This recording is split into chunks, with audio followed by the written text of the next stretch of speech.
This is the new Honda Civic Type R. It has 306 brake horsepower and can do 0 to 62 miles an hour in just 5.7 seconds. This means it's the most powerful and the fastest accelerating front-wheel drive car currently on sale.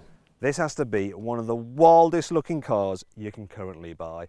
But Honda says all the add-ons on the Type R actually serve a purpose. They're not just for show. For instance, the quad exhaust, they're massive, but they let that powerful engine really breathe. You've also got a diffuser here, smooths the airflow at the back of the car. This massive T-tray rear wing, you could eat your dinner off that actually, but it provides downforce for added grip and stability when you're going fast, and this is a fast car, 167 mile an hour top speed, which is more than a base level Porsche Cayman. At the front you've got these vents over the front wheel, and that apparently smooths the airflow over the front wheel, but if you look closely, you'll see that the actual holes in there are very small. Some of the vents are actually filled in. These holes are small as well, and there's all cladding underneath the wheel arch anyway, so I can't see how the air actually gets through. I reckon they're just for show. Come on Honda, tell us the truth. They're just for show, aren't they? Inside, the Type R gets a racing style steering wheel, bespoke dials and a gear shift indicator. There are also some bucket seats to hold you firmly in place. These seats are absolutely lovely. They're 20mm lower than the normal car. The driving position is spot on. Yeah, it's a very nice car to sit in. And it's got so much character, so much more than, say, a Volkswagen Golf R. You get good standard equipment as well. As standard, all Civic Type Rs come with Bluetooth. You've got cruise control, you've got climate control, you've got USB input for the stereo. You also get rear parking sensors and Honda's Connect multimedia system, though it's a little bit like an aftermarket system and not very good to use actually. Cubby spaces are good though. However, you're probably more interested in how this car feels to drive.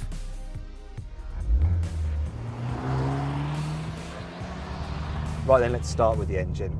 Now, Type R cars are famous for having this thing called the VTEC, which lets them rev really freely, and it gives them a kick at the top end of their rev range, and they also redline usually over 8,000 RPM. Now this engine, it's a 2 litre, it does have VTEC, but for the first time ever for a Type R, it also has a turbocharger. As a result, it doesn't rev quite so high, 7,000 RPM. Also, it doesn't have that kick at the top end. What it does have though is loads more mid-range power and 306 horsepower. Now turbocharged cars, modern ones, you press the throttle, they respond pretty instantly and they give you this linear power delivery. That's what you get from, say, a Volkswagen Golf R. In this though, you floor the throttle, you wait for a second, then the turbo kicks in and it flies after 3,000 RPM. And it gives this engine plenty of character.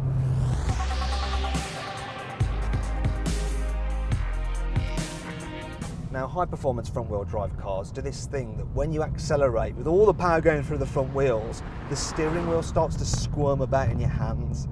But Honda's engineers have given this car some special front suspension to help counteract that, and when I accelerate, yeah, it works, it's good. Another problem with front-wheel drive cars is that you have to wait to get on the power when you're exiting a corner because obviously the drive's going through the front wheels. This one has something called a limited slip differential, and it holds, well, it basically locks the two front wheels together so they put their power down evenly, and it gives the effect of the car almost clawing its way at the tarmac. It's not quite as good as a four-wheel drive system, but it's noticeably better putting its power down than a normal front-wheel drive car.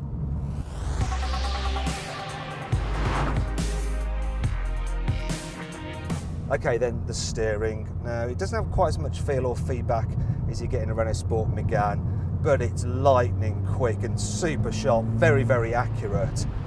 The gearbox, you can only get this car with a 6-speed manual, but it's a great 6-speed manual. The throws are really short, so it's dead snickety, feels nice and precise, and I really like the feel of the gear knob as well. It's a nice, solid metal gear knob, feels quality.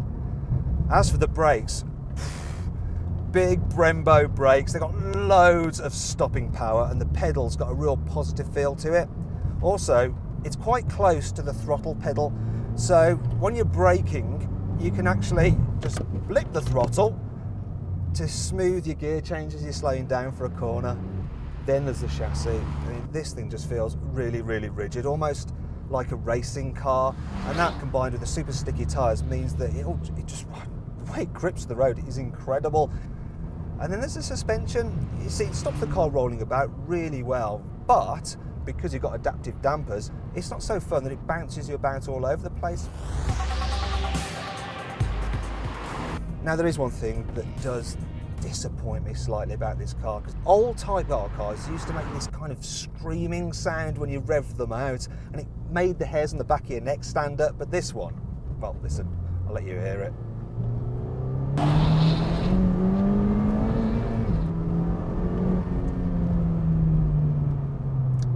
I think the best way to describe that noise is meh.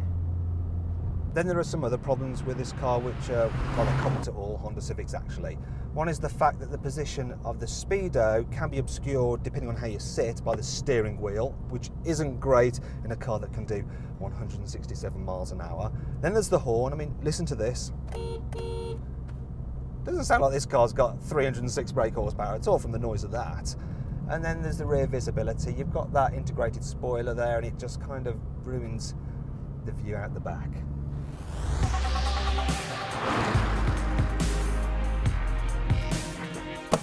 As with the normal Civic, the rear doors open nice and wide, and as with the normal Civic, headroom is a little bit too tight in the back.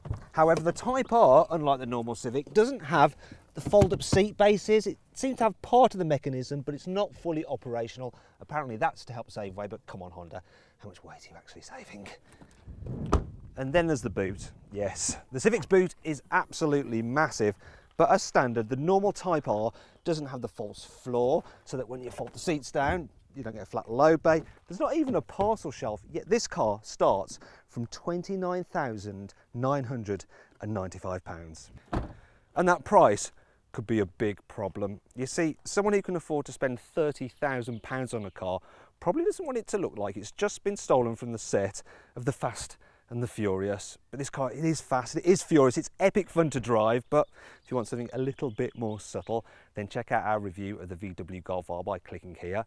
Something a little less expensive, then how about our review of the Vauxhall Astra VXR by clicking here. You can watch our very latest video review by clicking up here. Click on our logo to subscribe to our channel, or on the links below the video if you're watching on mobile. Right, that's a wrap then. What a car, I'll tell you what.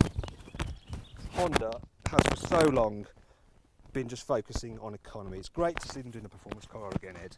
It's so much fun to drive. Tell you what, I'm taking this home, you're going in my car.